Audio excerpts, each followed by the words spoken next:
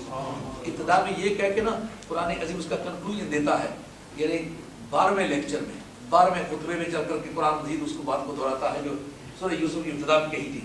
قال لقد كان في قصصهم عبرة لأولي الألباب. یوسف علیہ السلام اور ان کے بھائیوں کے قصے میں ایک نصیحت عقل مند قوم کے لیے، یعنی یہ قصہ بطور قصے کے لیے پڑھنا، کس سے جو فیکٹس فگر نکلتے ہیں ان کو کنکلوڈ کرنا ہے، ان سے آپ نے کوئی نتیجہ اخذ کرنا ہے جو آپ کی تعمیر حیات میں کام آئے.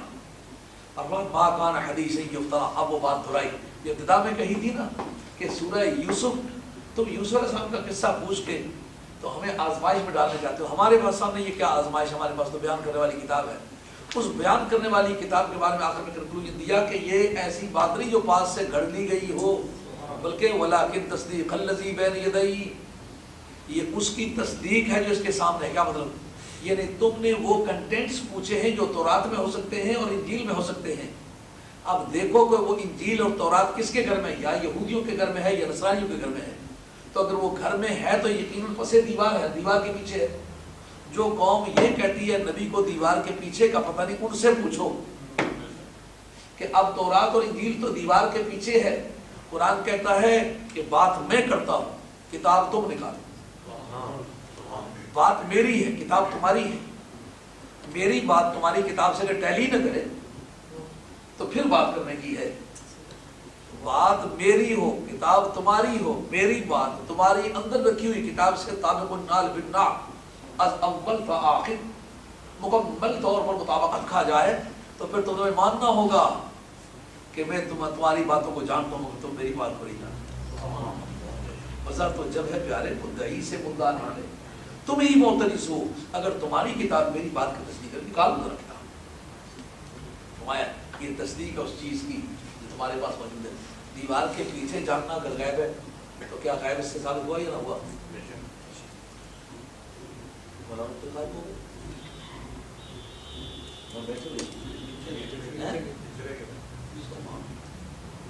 یہ تو لڑکی قسموں میں سے رہے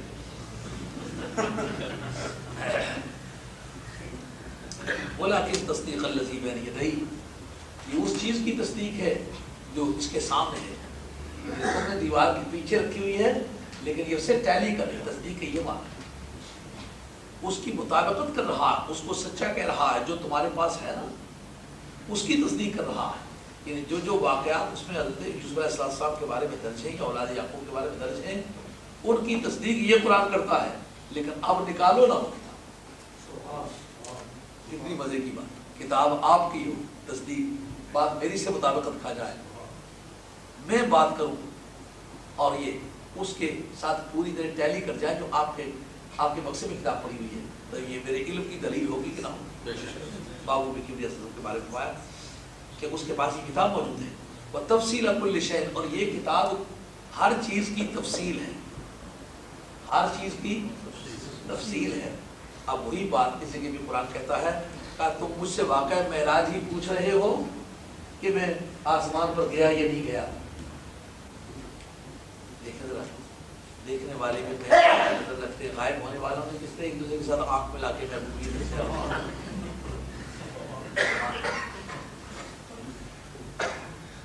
جس نے بنائے عمل سے حرف علت گر جاتا ہے.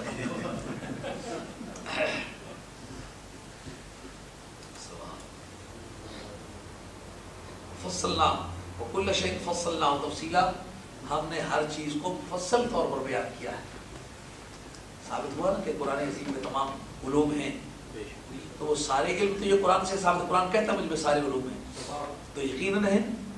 اگر وہ ہیں جیسا کہ فی الواقعہ ہیں تو پھر وہ سارا قرآن سرکار کے سینے میں ہے تو پھر علم کس کے سینے میں ہے؟ یہ کیوں کہتے پھرتے ہو کہ سرکار کو غیب ہے کہ نہیں ہے؟ قرآن میں تو غیب مانتے ہو، سارے غیب مانتے ہو، اور وہ سارے غیب ہیں، جب اس میں ہیں تو یہی اس قرآن سرکار کے سینے میں ہے، جس کے سینے میں قرآن اس کے سینے میں غیب ہے، کہیں آگے بھی جانے کی ضرورت ہے؟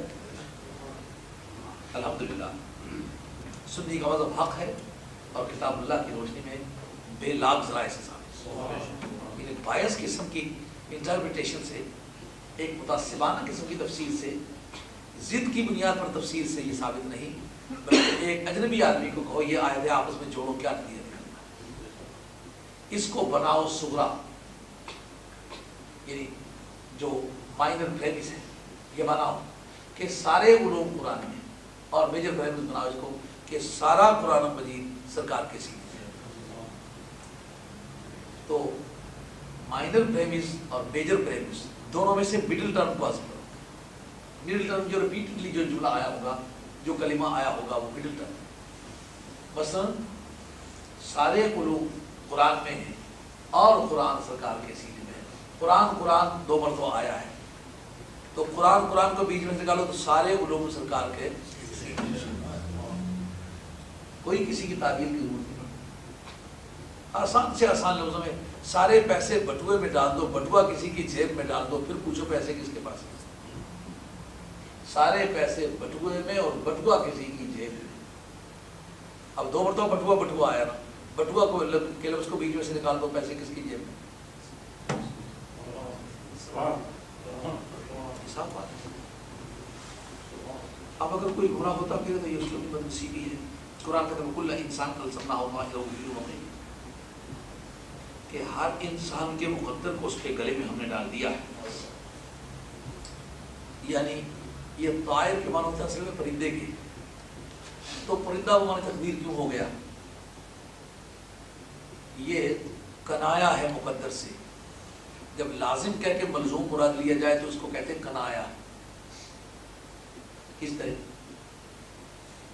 اس طرح کے عربوں کے کسٹمری لا میں ایک عادت تھی کہ جس وقت کسی طرف جانا ہوا یا کوئی کام کرنا مراد ہے، کریں یا نہ کریں، اس طرف جائیں یا نہ جائیں، تو پرندے کو لے کے اڑاتے، کہتے اگر یہ دائیں طرف گیا تو پھر یہ کام کرنا اچھا ہے، اگر بائیں طرف گیا تو یہ کام کرنا برا ہے، تو اس سے وہ اپنے مقدر کا فیصلہ کرتے تھے۔ پرندہ اڑانا بمانے اپنے تقدیر معلوم کرنا، تو رفتہ رفتہ پرندہ بمانے تقدیر ہو گیا، وہ کرنا پرندے کے معنی پرندے کی تقدیر کے معنی۔ تو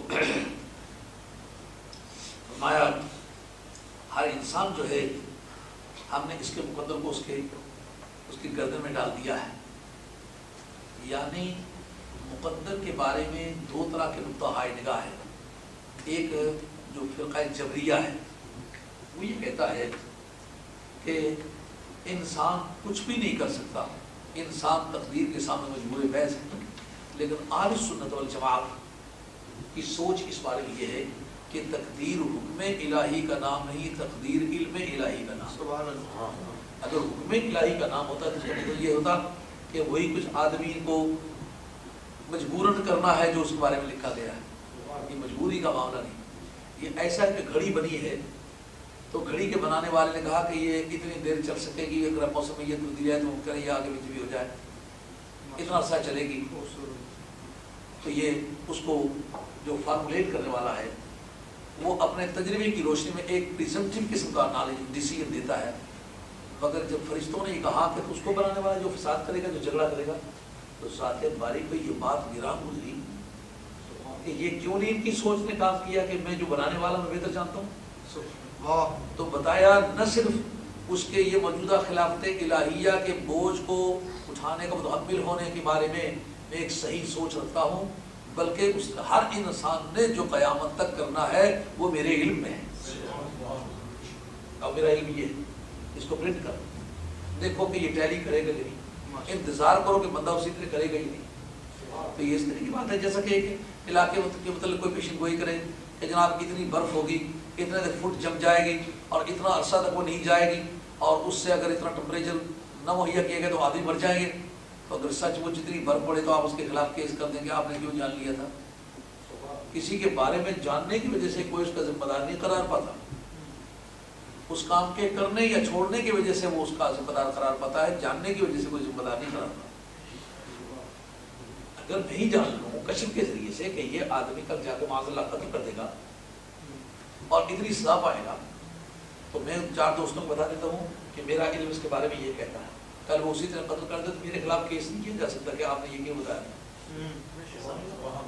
تقدیر علم الہی کا نام ہوگا، حکم الہی کا نام نہیں ہوگا، اگرچہ اس میں اختلاف ہے لیکن ہمارے حق اس طرف سب کو نام۔ ہاں جی، تو کہا اس سے نبی کریم علیہ السلام کو تسلی دی، کہا ہر چیز ہم نے آپ کے سامنے بیان کر دی، آپ کو بھی پتہ ہے۔ تو جو بعض بے ایمان ایماندار نہیں ہو رہے علم الہی میں، وہ ایماندار ہونے والے لوگوں میں سے ہے نہیں۔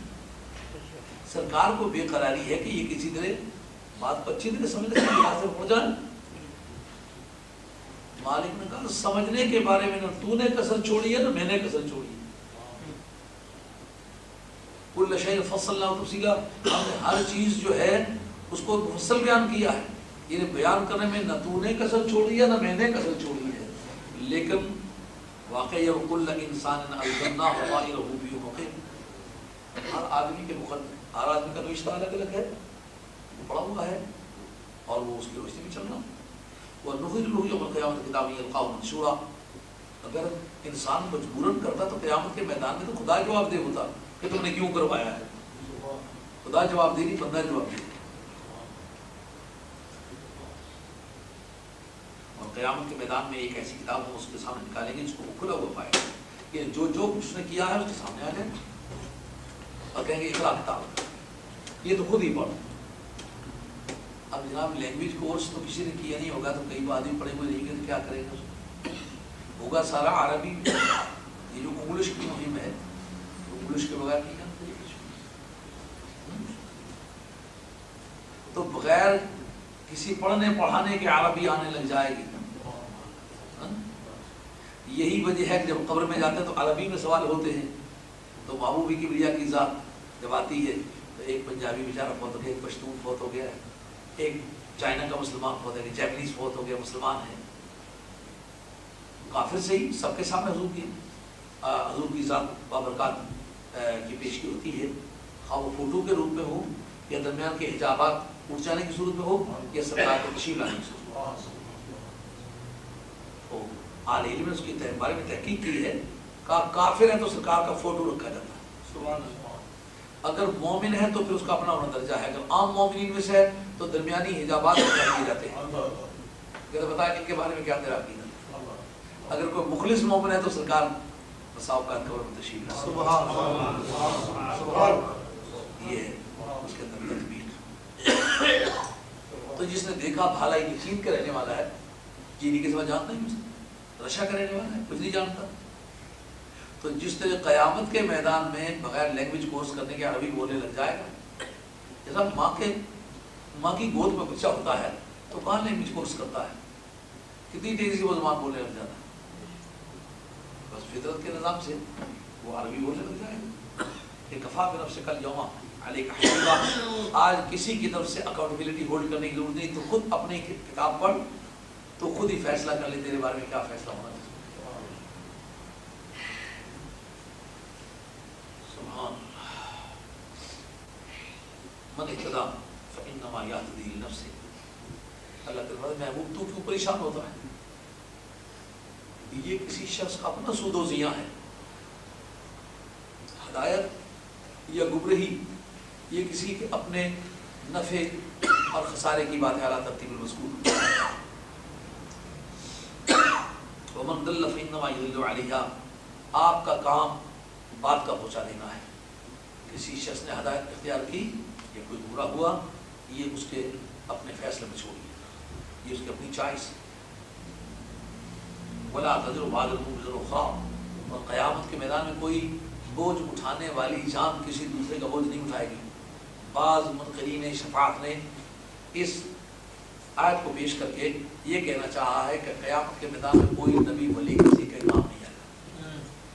پہلے تو یہ دیکھو اس کس آیت کا ترجمہ ہے نفس نبی اور ولی، کوئی بوجھ اٹھانے والی بعض بوجھ اٹھانے والی ہوتی ہے، بعض بوجھ اٹھانے والی نہیں بھی ہوتی ہے۔ یہ دیکھنا ہے کہ اس کا مفہوم کیا ہے۔ اس کا مفہوم یہ ہے کہ کسی کی پنشمنٹ کمیوٹ کر کے کسی دوسرے کے کھاتے میں نہیں ڈالی جائے گی۔ جو گمراہ کرنے والا ہے کہا کہ اچھا آج میں تمہاری سزا کو اپنے ذمہ لے لیتا ہوں، ایسا نہیں ہوگا۔ کوئی بوجھ اٹھانے والی کسی دوسرے کا بوجھ نہیں اٹھائے گی، یعنی کسی ایک کی سزا کاٹ کر دوسرے کو نہیں دی جائے گی۔ ہاں اگر کسی نے گمراہی کی ہے، کسی کو گمراہ کیا ہے، کسی کو غلط راستے پر ڈالا ہے، تو غلط راستے پر ڈالنے والے کو سزا ڈالنے کی الگ دی جائے گی، اور پڑھنے والے کو اس راستے پر پڑھنے کی سزا الگ دی جائے گی۔ وہ اس نے اس کا بوجھ نہیں اٹھایا ہوگا، اس نے اپنا بوجھ اٹھایا ہوگا جو اس نے گناہ کیا ہوگا۔ کیونکہ کسی شخص کو کسی برائی کے راستے پر لگانا یہ ایک مستقل برائی ہے، تو گناہ کرنے والے کو گناہ کے برابر خود کو سزا ہوگی، اور جس نے گناہ کا راستہ بتلایا تھا اس گناہ کرنے والے کے برابر اسے سزا الگ ہوگی۔ تو ایسا نہیں ہے اس کی کاٹ کر کے اس پہلے کو دی جائے گی، بلکہ دونوں کو انڈیپینڈنٹلی سزا۔ شفاعت کا یہ مفہوم ہی نہیں ہے۔ شفاعت کا یہ مفہوم نہیں ہے کہ اس وقت یہ جو بندے ہیں امتی ان کی سزا کاٹ کر کے معاذ اللہ ثم عیاذ باللہ نبی پر ڈالی جائے گی کہ تم سزا کھاؤ، یہ مطلب نہیں ہے۔ یہ عیسائیہ کا عقیدہ ہے۔ وہ کہتے ہیں کہ حضرت عیسیٰ علیہ السلام کو جو پھانسی دیا گیا، ہمارے گناہوں کا کفارہ جو ہے ایکسپیشن ہو گیا ہے۔ یہ اٹونمنٹ کے سلسلے میں، کفارے کے سلسلے میں ان کی موت واقع ہوئی ہے، یہ غلط ہے کہ گناہ کرے قوم اور سزا ہو نبی کو۔ یہ نظام عدل کے کسی بھی نقطۂ نگاہ سے اس بات صحیح ہے۔ نظام عدل کا کون سا اصول ہے جو اس کی حمایت کرے؟ عدل تو آخر دنیا میں ہے نا، جسٹس کے کسی بھی ترازو پر تولو تو یہ پوری اترتی ہے۔ یہ اسلامی عقیدہ نہیں ہے۔ بعض جگہ لوگ یہ کہہ کے کہ قیامت میں کوئی وکیل نہیں ہوگا، تو پھر وہ کہتے ہیں وکیل نہیں ہوگا تو شفاعت کس طرح ہوگی؟ یہ دونوں مفہوم آج سمجھ لو کہ وکالت اور کسی دوسرے کا بوجھ اٹھانا، شفاعت کے موضوع میں یہ دونوں باتیں نہیں ہیں۔ بوجھ اٹھانا تو یہ مطلب ہے کہ اس کا گناہ کی سزا مجھے دے لو، ایسا نہیں ہوگا۔ نبی کو تو کسی کو بھی سزا نہیں ہوگی، نبی تو سب اللہ تعالیٰ کے معصوم اور پاک باز لوگ ہیں، وہ مستلزم سزا ہے ہی نہیں، اس لیے کوئی سزا ان کو تو ڈالی نہیں جائے گی، اور نہ کسی دوسرے کو کسی دوسرے کی سزا دی جائے گی۔ اس لیے شفاعت کے کسی حصے کا انکار اس سے نہیں ہوتا، اور وکالت بھی نہیں ہوگی، کیونکہ وکالت کا موضوع اصل میں ایلیگیشن کو ڈینائی کرنا ہے۔ یہ بات خاص طور پر نوٹ کرو۔ وکیل کا موضوع کیا ہے؟ وکیل کا موضوع یہ نہیں ہے کہ جناب اس نے گناہ کیا ہے، وہ کہتا ہے جناب اس میں جھوٹا الزام۔ جتنے بھی وکیل ہوتے ہیں وہ سب سے پہلا جو جملہ لکھتے ہیں وہ یہ ہے کہ یہ جتنے الزامات دیے گئے ہیں یہ صحیح نہیں ہے۔ یہ آدمی ڈینائی کرتا ہے کہ ایسا ہوا ہی نہیں ہے، یا اگر ہوا ہے تو یہ جتنے کہنے والے جسے کہتے ہیں اس طرح نہیں ہوا۔ چارجز کو ڈینائی کرنا یہ وکالت کا موضوع ہے، شفاعت کا یہ موضوع ہی نہیں ہے۔ قیامت کے میدان میں جب کیسز پیش ہوں گے، نبی بطور وکیل کے نہیں پیش ہوگا، بطور شفیع کے پیش ہوگا۔ وکیل کا موضوع گفتگو ہے چارجز کو ڈینائی کرنا، یہ کہنا کہ یہ بات یوں نہیں ہوئی یوں ہوئی ہے، یہ اس پر جھوٹا الزام ہے، اس نے قتل نہیں کیا دوسرے نے قتل کیا ہے، نہیں اس نے گولی سے نہیں مارا، اس نے چاقو مارا تھا، چاقو دوسرے کو لگا ہے وہ بچ گیا ہے، یہ کسی اور نے مارا ہے۔ چارجز کو ڈینائی کرنا، الزامات کی تردید کرنا، یہ وکیل کا موضوع گفتگو ہے، اور نبی کا موضوع گفتگو یہ ہے ہی نہیں۔ نبی یہ نہیں کہ مولا کریم تیرے فرشتوں نے جو ریکارڈ پیش کیا یہ غلط ہے، خدایا تو جو کچھ کہہ رہا ہے معاذ اللہ ثم عیاذ باللہ وہ اس بندے کے بارے میں، میرے امتی کے بارے میں غلط ہے۔ نبی کہے گا مولا کریم یہ واقعی گنہگار ہے، اس سے گناہ ہوئے ہیں، تیرا ریکارڈ صحیح ہے، مگر میں کہتا ہوں مولا کریم میری وجہ سے نبی کا موضوع گفتگو جو ہے وہ چارجز کو ڈینائی کرنا ہے ہی نہیں۔ نبی کا موضوع گفتگو اس کے لیے مغفرت مانگنا ہے، اس کو مجرم تسلیم کرنے کے بعد، اس لیے وکیل کی نفی سے نبی کی شفاعت کی نفی نہیں، کسی دوسرے کے بوجھ اٹھانے کی نفی کرنے سے نبی کی شفاعت کی نفی نہیں ہوگی، کیونکہ اگر نبی کی شفاعت بمانے کسی گنہگار کے سزا کا بوجھ اٹھانے کے ہوتے تو یہ کہہ دیتا کہ کوئی نہیں بوجھ اٹھائے گا، پھر بات ٹھیک، لیکن شفاعت کے معنی بوجھ اٹھانے کے ہیں ہی نہیں۔ بلکہ جس پر بوجھ پڑا ہوا ہے اس کے بوجھ اتارنے کا نام ہے. اس میں بوجھ اٹھانے کی نفی ہے اور شفاعت بوجھ اتارنے کا نام ہے، بوجھ دوسرے کا اٹھانے کا نام ہے. آپ اگر کوئی بات کریں گے تو آپ اس کو جیت ہوں گے کہ شفاعت کا مفہوم کسی دوسرے کا بوجھ اٹھانا نہیں ہے، کسی دوسرے کا بوجھ اتارنا ہے. اللہ کی بارگاہ میں کہنا کہ مولا کریم سے معاف کر دے، اس کا بوجھ گرانا ہے، اس کا بوجھ اٹھانا نہیں. نہ یہ اٹھائے گا نہ میں اٹھاؤں. مولا کریم تیرا فضل ہو کہ بوجھ اتر جائے. تو شفاعت کا موضوع بوجھ اتارنا ہے، بوجھ اٹھانا ہے. وکالت کی نفی سے نبی کی شفاعت کی نفی نہیں ہوگی، اس لیے کہ وکالت کا موضوع چارجز کو ڈینائی کرنا ہے. نبی کا موضوع گفتگو چارجز کو ڈینائی کرنا نہیں ہوگا، اکنالج کرنا ہوگا. یہ مان کے کہ مولا کریم یہ بندہ گنہگار ہے. سبحان. سادہ تھا، کمزور تھا، گنہگار تھا، نادان تھا، بیوقوف تھا، مولا کریم میرا کلمہ پڑھتا ہے میرے تعلق کی وجہ سے. وما كنا معذبين حتى نبعث رسولا. فرمایا ہم ویسے بھی ہمارا نظام معادلت جو ایڈیکویسی آف لا ہے، قانون کی موزونیت، وہ یہ چاہتی ہے کہ کسی کے ساتھ بھی بے عدلی نہ کی جائے.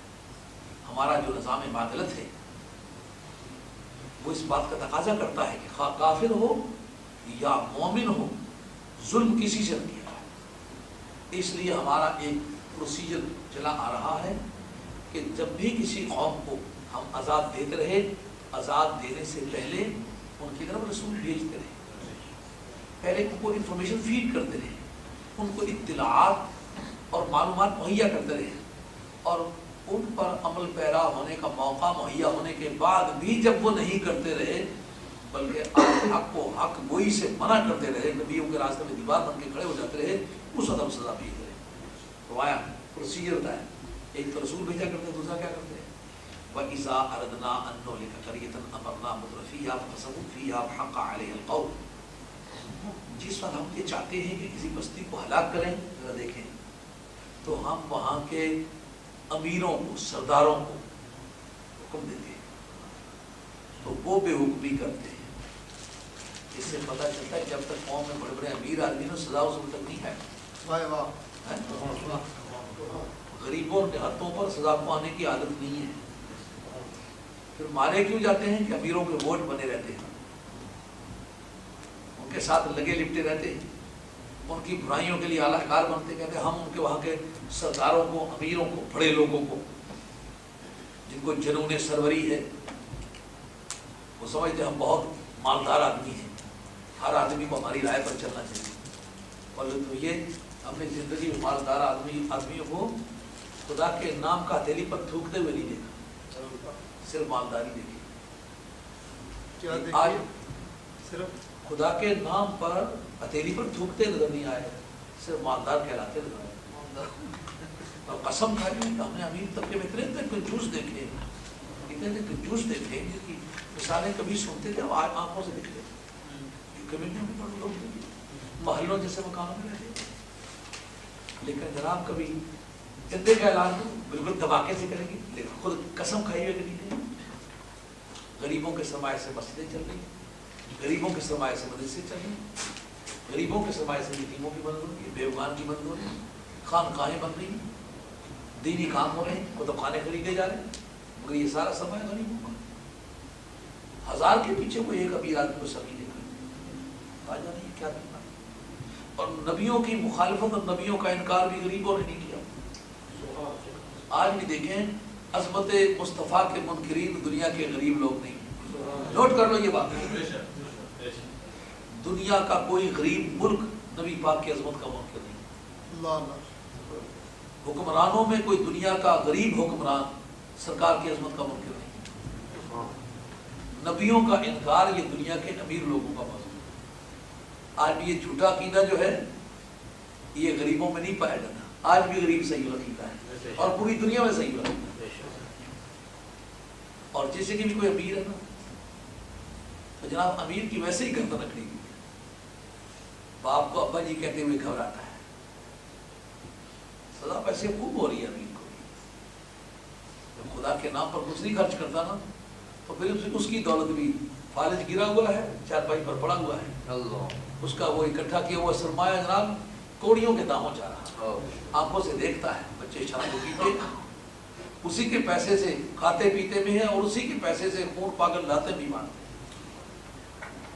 حضرت موسیٰ علیہ السلام کا ایک لیکچر ہے جس کو مستدرک کیا ہے، اے بندگان خدا یاد رکھو ایک وقت انسانیت پر وہ آئے گا کہ انسانیت اس کا کھائے گی، اس کو کبھی یاد نہیں کرے گی، اس نے جو دستور بھیجا ہے اس کو ٹھکرائے گی، دنیا کے ذلیل سے ذلیل فیشن کی نقل کرے گی، لیکن اس کا قانون اسے راس نہیں ہے، وہ دین سے بھی بھاگے گی اور دین والوں سے بھی بھاگے گی۔ آج ہم سوسائٹی کو دیکھتے ہیں جناب پڑھا ہوا کچھ نہیں ہے، صرف پتلون کش کے پہنی ہوئی ہے، ہمیں بھی یقین سمجھتا یار کیا پڑھی ہوئی ہو، نام لکھنا نہیں جانتے ہو اپنا۔ جس آدمی کو بہت شوق ہے نا بہت پڑھا ہوں میرے ساتھ مجھے چھوڑو، میں اس کے نام پر گفتگو کرتا ہوں، گھسیٹ کے چھوڑو، اور ممکن ہے 4 دن 5 دن محنت کرنے کے بعد بھی اپنے نام کی وجہ نہ بتا سکے انشاءاللہ۔ ہاں یہ بتاؤ آپ اردو میں صحیح، اردو میں صحیح، پنجابی میں صحیح، کسی زبان میں صحیح، لیکن وہ مذہب کے لوگوں کو حقیر سمجھتے ہیں۔ موسیٰ علیہ السلام نے فرمایا کہ نبیوں تک کو یہ باتیں پیش آئی ہیں، تو نبی سوسائٹی کا عقیدہ بھی تو نہیں ہوتا رہا۔ فقضا موسیٰ فقضا علیہ، ایک مکہ مارا آدمی کو وہیں کھڑا کر، بس مکے کے ساتھ ہی جاتا رہا۔ جو جسمانی طور پر بھی، صورت کے طور پر بھی، اخلاق کے طور پر بھی، علم کے طور پر ساری سوسائٹی میں سپیریئر ہوتے رہے، ان کو بھی لوگ عقید سمجھتے ہیں۔ موسیٰ علیہ السلام نے فرمایا وہ وقت آئے گا کہ تمہاری عورتیں تمہارے گھر میں رہیں گی، تمہارا کمایا ہوا سرمایہ اڑائیں گی، لیکن تمہارے منہ پہ تھوکیں گی، تمہاری پرواہ نہیں کریں گی، تمہاری بیگمیں ہوں گی لیکن تمہارے حکم میں نہیں، تمہارے بچے ہوں گے لیکن تمہارے کہے پہ نہیں چلیں گے، تمہاری کمائی تمہارے دشمن کھائیں گے، کماؤ گے تم، کھائیں گے تمہارے دشمن۔ آج متعدد لوگ میرے پاس آتے ہیں جناب میری بیگم نے ایک غیر آدمی کو اپنے مکان پہ رکھا ہوا ہے، وہی وہ رہتا وہیں میں رہتا ہوں، اتنے سال ہوئے میرے ساتھ کوئی بول چال نہیں ہوئی، پیسہ اس کا، مکان اس کا، بیگم اس کی، لیکن نہ مکان اس کے تصرف میں ہے نہ بیگم اس کے تصرف میں۔ تمہاری کمائی تمہارے استعمال میں نہیں آئے گی، حتیٰ کہ بنی اسرائیل نے وہ وقت دیکھا کہ اچھے سے اچھا کپڑا بنایا بنی اسرائیلوں نے لیکن پہنا قبطیوں نے، ہل چلا کے اچھے سے اچھا غلہ مصر میں پیدا کیا لیکن وہ استعمال کیا قبطیوں، قوم ایمال کا دوسرے قوم نے استعمال کیا۔ اب آئیے آپ نے اپنے ملک میں بھی بات دیکھی ہے، پاکستان میں اچھے سے اچھا غلہ پیدا ہوا، اسمگل ہوا، انڈیا نے کھایا، دشمن ملک نے کھایا، ملک میں مہنگے سے مہنگا نہ ملا، دشمن ملک میں سستے سے سستا ملا۔ کہ حتیٰ کہ تمہارے سرمایے دفن ہوں گے، پانیوں میں غرق ہوں گے، لیکن تمہارے استعمال میں نہیں آئے، وہ بات بھی ہم نے دیکھی۔ ایک مرتبہ پنجاب کے ایک علاقے میں ملی گیا، غالباً احمد پر چرکی ہے کہ یہ بات ہے کہ اسٹیشن کے قریب کئی میلوں تک سانس لینا مشکل ہے۔ پوچھا کیا ہے؟ کہا کہ یہاں وہ گندم خراب ہو گئی تھی، زمین میں دفن شدہ ہے، بڑی اعلیٰ قسم کی گندم، تو دفن کر دیے لیکن اس کی بو ہے۔ اندازہ کرو جس ملک میں لوگ بھوکے مر رہے تھے، ہزاروں ٹنوں کے حساب سے زمین میں دفن، اور میل تک سانس لینا مشکل، کئی میلوں تک۔ موسیٰ علیہ السلام ہوا تھا کہ تمہارے سرمایے زمین میں دفن ہوں گے، سمندر میں غرق ہوں گے، تمہارے استعمال میں کیا؟ یہ بات ہمارے اپنے ذاتی اطلاعات میں ہے کہ پاکستان میں وہ دن آئے کہ غلہ جب بچ گیا، اسمگل نہیں ہو سکا، سمندر میں پھینکنا پڑا، سمندر میں پانی کی بوریاں غلے کی غرق کر دی۔ اب اس کا حل کیا ہوگا؟ حتیٰ ترجعوا الی اللہ، اس وقت تمہیں نجات ہوگی، تمہاری بیگ میں پھر تمہارے کہے پہ چلے گی، تمہاری اولادیں پھر تمہارے کہے پہ چلے گی، تمہارے گھروں میں پھر سکون ہوگا، تمہاری کمائی پھر تمہارے استعمال میں ہوگی۔ کس وقت؟ حتیٰ ترجعوا الی اللہ ورسولہ، خدا اور اس کے رسول کی طرف واپس لوٹ کے آؤ گے، توبہ کرو گے، باز آؤ گے، تو وہ خدا کی نعمتیں تو جو تم سے باغی ہو کر کے دوسروں کے استعمال میں آ رہی ہیں وہ واپس ہو جائیں۔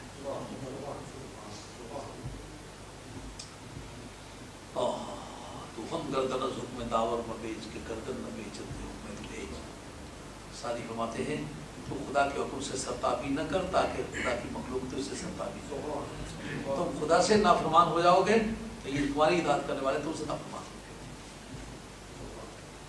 امام راضی نے تفسیر کبیر میں بسم اللہ شریف کی بحث کے اندر ایک جگہ واقعہ لکھا ہے کہ ایک بزرگ ولی اللہ شخص جنگل میں بھیڑیں چرا رہے ہیں، لیکن بھیڑیں چل رہی ہیں، وہ مراقبے میں بیٹھے اللہ اللہ کر رہے ہیں.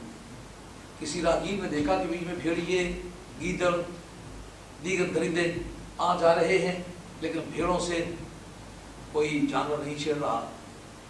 تو کندھا چھٹک کے اس درویش کا پوچھا او مرد خدا بتا ان بھیڑوں اور بھیڑیوں نے کب سے صلح کر لی ہے؟ اس درویش نے گردن اٹھائے بغیر کہا جب سے میں نے مولا سے صلح کی. ہم گردن نہ جھک میں داور مبیج کے گردن نہ بیچ. اب جب آدمی کیا کہ کہتا ہے نا جناب میرا بیٹا ہے میرے کہے پہ نہیں چلتا، میرا داماد ہے میرے کہے پہ نہیں چلتا، میری بیٹی ہے میرے کہے پہ نہیں چلتا، اس نے میں ہلکی ادا سے پوچھ لیتا ہوں آپ بھی اپنے ابا جی کے کہے پہ چلتے تھے؟ وہ سب تو نہیں بتلاتا نا کہ میں بھی جب یہاں آیا تو میں نے بھی کئی سال اپنے ابے کو خط میں لکھا، منڈی سے چلتی پھرتی عورت کے ساتھ میں نے شادی کی ہے یا خاندانی سے کی ہے، لیکن بات کسی کی نہیں پوچھی. تو جو تم نے کسی کے ساتھ سلوک کیا واپس ریٹرن ہو رہا ہے، کیوں گھبراتے ہو؟ جان رکھو یہ خدا تعالیٰ کا ابدی دستور ہے.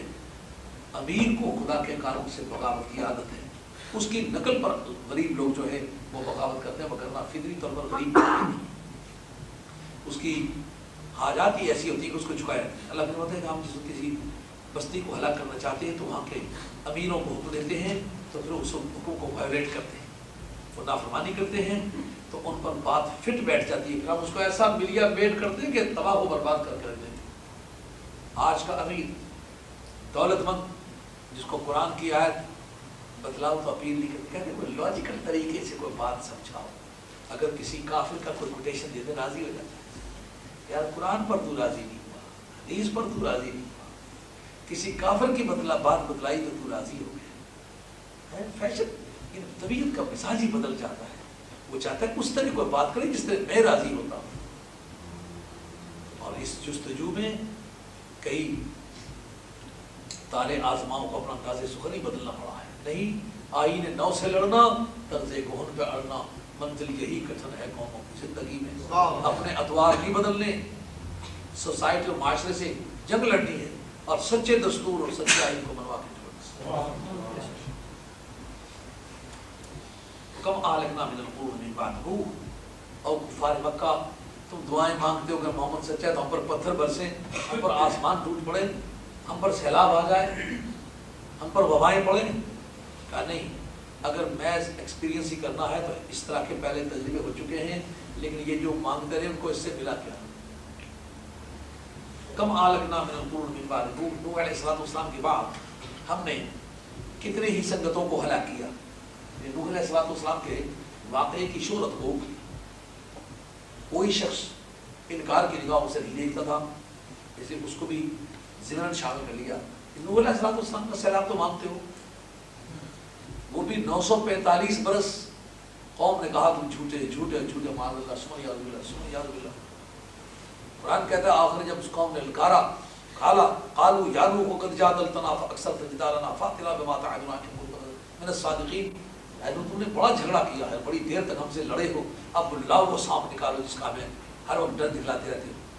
اب نوح علیہ السلام کا جام صبر لبریز ہو گیا. آپ کے وہ گورے گورے ہاتھ سورج اٹھ گئے، اللہ کے نبی کے ہاتھ اٹھے ہوئے ہوں خدا تعالیٰ کو خالی لوٹانے کی عادت. کہا قال نوح رب لا تذر علی الارض من الکافرین دیارا. کہاں میں سمجھتے تھے اکیلا آدمی نے پورے معاشرے سے کس طرح تصادم لے گا. ایک ہی جملہ بولا، اب کیا کام کرے. تنوری سے پانی نکلا تو سمندر سے کیوں نہیں نکلا؟ کہا سمندر سے نکلتا، بارش سے آتا. لوگ کہتے ہیں کہ یہ موسمی تبدیلیوں سے ایسا ہوا ہے. جیسا آج بھی جس پر افتاد پڑتی کہتا بم بیچ میں رکھا تھا، یہ نہیں مانتا کہ میں نے خدا کی کوئی معصیت کی تھی اور بہت ذلت کی موت مرا ہوں. وہ کہتا ہے بم رکھا تھا. ہر بارے میں موسمی تبدیلیوں کو، ظاہری اسباب کو سمجھنا. میرے پیٹ میں درد بھی پڑا ہے کہ میں نے آج آلو کھا لیے تھے، نہیں کبھی یہ بھی سمجھ کوئی گناہ کیا تھا میرے مالک نے کوئی وسیلہ بنا دیا ہے، توبہ کر کبھی اپنے اعمال، کبھی کسی سے نصیحت پکڑو، کوئی بم سے مرا ہے تو بھی سمجھ منکر اس طرح کی باتیں تم نے بھی کی، میں نے بھی کی، میں بھی سچے دل سے توبہ کرتا ہوں، آپ بھی توبہ کریں۔ توبہ خدا کے غضب کو ٹال سکنے والی چیز ہے، تعویلیں اور فریب خدا کے غضب کو نہیں ٹال سکتے۔ سچی توبہ، اپنے گناہوں کا اعتراف، اس کی بارگاہ میں گردن کا جھکا دینا، اس کی بارگاہ میں عاجزی کرنا، نہیں اپنی سربلندی کے لیے کوئی نہ کوئی بات گھڑ لینا جو ہے، یہ نادانی ہے، حماقت ہے، بددیانتی ہے۔ آپ دیکھیں ایک آدمی آپ کی سوسائٹی میں قصوروار ہے تو 10 وجہ تلاش کر کے ادھر ادھر کی باتیں کر کے سرخرو ہو جاتا ہے، آپ کے سامنے اپنے آپ کو وہ سرخرو سمجھتا ہے، لیکن ایمانداری سے بتائیں آپ کی نظروں میں گر جاتا نہیں گر جاتا؟ ارے کتنا بددیانت آدمی ہے، اس نے بے ایمانی بھی کی اور کیسا ناد ہو کے صاف ہو گیا۔ وقتی طور پر وہ اپنے آپ کو سمجھتا ہے میں نے اپنی بے گناہی واضح کر دی ہے، لیکن حقیقتاً قوم کی نظروں میں ہمیشہ کے لیے گر گیا ہوگا۔ تو جب اس طرح کی جھوٹی تعویلیں دوستوں کی سبھوں میں انسان مناکارہ کر دے تو خدا کی بارگاہ میں اس کی کیا حیثیت ہے؟ سچی توبہ، اپنے گناہوں کا اعتراف اور عہد کرنا کہ مولا کریم دوبارہ یہ کام نہیں کرے، یہ خدا کے رنگ ہوتا ہے۔ چالاکیاں، عیاریاں، مکاریاں، باتیں بنانا، تعویلیں گھڑنا، یہ لومڑی والی چال یہ خدا کی بارگاہ میں کامیاب ہونے والی نہیں۔ اللہ کریم فرماتے ہیں نوح علیہ السلام کے بعد کتنی سنگتیں ہلاک ہوئی، مثلا ہود علیہ السلام ہیں احقاف کے علاقے میں، شمالی یمن میں یہ قوم آباد تھی، جب پروردگار عالم کی طرف سے آندھی بھیجی گئی، قوم عاد تہس نہس ہو گئے۔ ہوا کا کیا تعلق ہے کسی کی بربادی کے ساتھ؟ ہوا تو مدار حیات ہے، تو جو زندگی کا دار و مدار ہے اس کے ذریعے سے ہلاک کیا۔ وجعلنا من الماء كل شيء حي، ہر چیز کو پانی سے زندہ کیا۔ قوم نوح کو پانی کے ذریعے سے ہلاک کیا کہ جو چیز مدار حیات ہے وہ تمہارا ذریعہ ہے، مفاد بن گئی، خدا کی جو نعمت ہے وہ تمہارے لیے آزمائش بن گئی۔ اور قوم سمود، حضرت صالح علیہ السلام کی قوم، آج بھی آپ دیکھیں مدائن صالح اسٹیشن ہے، ریلوے اسٹیشن سعودیہ کا، جا کے دیکھیں وہاں کیسی صورت حال ہے۔ وہ عمارتیں ابھی تک کھڑی ہیں، بسنے والا کوئی نہیں ہے، بڑی بڑی چٹانیں لگی ہوئی، دیکھ کے آدمی حیران ہوتا ہے، مولا کریم ان کے ہاں یہ آرکیٹیکچر نے بڑی ترقی کی ہوگی، یہ فن سر تراشی میں اس قوم کو کتنی مہارت ہوئی ہوگی، جن کی عمارتیں صدیوں گزر چکی ہیں، کوئی ان کی مینٹیننس نہیں لیکن کھڑی ہے۔ اتنے طوفان آئے، اتنی بارشیں آئیں، اتنی آندھیاں چلی، لیکن ان عمارتوں کا بال بھیگا نہیں ہوا۔ اور پھر یہ کون سی قوم تھی جو اچھے کئی ہزار برس پہلے دنیا میں گزری ہے، لیکن اتنی ویل اسٹیبلشڈ قوم کو ایک چیز نے تباہ و برباد کر کے چھوڑ دیا، آج ان کا نام و نشان نہیں دنیا میں۔ اگر محض یہی تجربہ خدا کی سچائی کی شہادت ہو سکتا ہے تو بتاؤ یہ پہلے ہو چکا یہ نہیں ہو چکا؟ لیکن جنہوں نے مانگا تو ان کے ہاتھ کیا آیا؟ اگر تم بھی سمجھتے ہو شاید نبی عذاب ہی کے روپ میں اپنی عظمت کو، اپنی سچائی کو منوائے تو پھر بدل کے انتظار کر دو۔ اگر تمہیں اس نسخے کے سوا اور کوئی نسخہ موافق نہیں پڑتا تو یہ گولی بھی ہمارے پاس ہے، تو یہ تمہیں کھلائیں۔ فرمایا وَكَفَىٰ بِرَبِّكَ بِذُنُوبِ عِبَادِهِ خَبِيرًا بَصِيرًا، اور تیرا پروردگار اپنے بندوں کے گناہوں کے بارے میں پوری طرح خبیر و بصیر ہے۔ مَنْ كَانَ يُرِيدُ الْعَاجِلَةَ عَجَّلْنَا لَهُ فِيهَا مَا نَشَاءُ لِمَن نُرِيدُ ثُمَّ جَعَلْنَا لَهُ جَهَنَّمَ۔ فرمایا دو طرح کے اس منڈی میں بیوپاری دیکھنے میں آئے ہیں۔ ایک کہتے ہیں سرے دست یار اچھا ویل ڈیکوریٹڈ مکان ہونا چاہیے، کھلی جگہ ہونی چاہیے، گارڈن ہونے چاہیے، بیچ میں کیاریاں ہونی چاہیے، پھول لگے ہوئے ہونے چاہیے، سینریز ہونی چاہیے، کاروں کے لیے کار پارک کرنی ہونی چاہیے، گیمز کے لیے اپنے مکان کے اندر حالات ہونی چاہیے، دوڑنے بھاگنے کے لیے کوئی 20-25 ایکڑ میں اچھا کھلا مکان ہو جہاں گھوڑے دوڑانا چاہیں تو گھوڑے دوڑا سکیں، اور کوئی گیم کھیلنا چاہیں گیم کھیل سکیں، بڑے عیاشی کے سامان ہوں، تیرنے کے وہاں پول بنے ہوئے ہوں، نہانے کے لیے سہولتیں ہوں۔ اللہ حاضر قیاس، یہ قیامت ان کے خانہ فکر بھی بولتی، اس کا کھانا ہی کوئی حیرت ہوتی ہے کہ ایک آدمی دنیا کو اتنی بڑی کیوں سمجھ بیٹھا ہے، یہ غلطی۔ اللہ کے بعد دو طرح کی بیماری اس میں نظر آئے، مکان کی عادت عجلنا لہو فیہا ما نشاء لمن نرید، جو آدمی جلدی والی چیز مانگتا ہے نا یہ آنی و فانی چیز مانگتا ہے، دنیا کی دولت ہم پھر جتنا مناسب سمجھتے ہیں اتنا اس کے لیے اسے دے دیتے ہیں، عطا کر دیتے ہیں۔ لیکن جو کہ وہ پھلتا پھولتا جاتا ہے نا، ویئر ہاؤس خرید لیتا ہے، کاریں خرید لیتا ہے، بڑی بڑی لمبی کاریں خرید لیتا ہے، اعلیٰ سے اعلیٰ کار کرتا ہے، لیکن اس سارے کھاتے میں نہ اس کی بیوی کی زبان پر، نہ اس کے بچے کی زبان پر، نہ اس کی اپنی زبان پر، نہ کسی دین کا نام ہے، نہ کسی نیکی کا نام ہے۔ وہ جتنا بھی کام کرتے وہ سمجھتے ہیں ہم صرف اپنی عیاشی کے لیے محنت کرتے چلے آئے ہیں۔ اس کو کہتے ہیں ہم نے اپنا مستقبل بنا لیا۔